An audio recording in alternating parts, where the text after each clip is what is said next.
patterns in on one side. I'm going to have my pattern machine, my sausage machine, cranking out parallel programs at the bottom, taking into account costing or profiling information. Then I get a parallel program in terms of Erlang, Haskell, Scala, etc. Okay? So I'm afraid if you give me Erlang, you'll still get Erlang out. If you give me Haskell, you'll still get Haskell out. We're not quite that clever. That's an approach that's not automatic. It's semi-automatic. Systematic.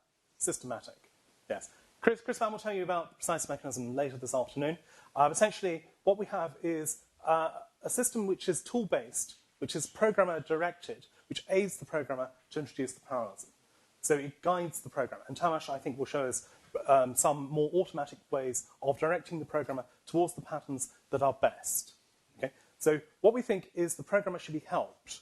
But if you want to get maximum impact, completely replacing the programmer isn't effective.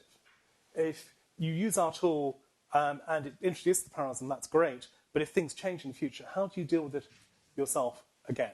So you want to help the programmer. Removing programming from the equation is just to help him the best. That's right. That's right. So the idea is to keep the programmer in the loop, to take advantage of programmer expertise when they're available, to guide the programmer, to train the programmer to do the right thing.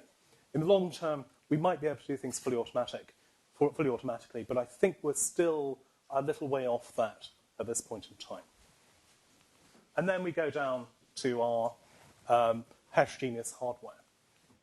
So common patterns can include things like farms, maps, pipelines, divide and conquer, reduce, etc. You've probably come across these terms before in other settings. Let's explain some of them. So a pipeline, you're basically doing one thing after the other.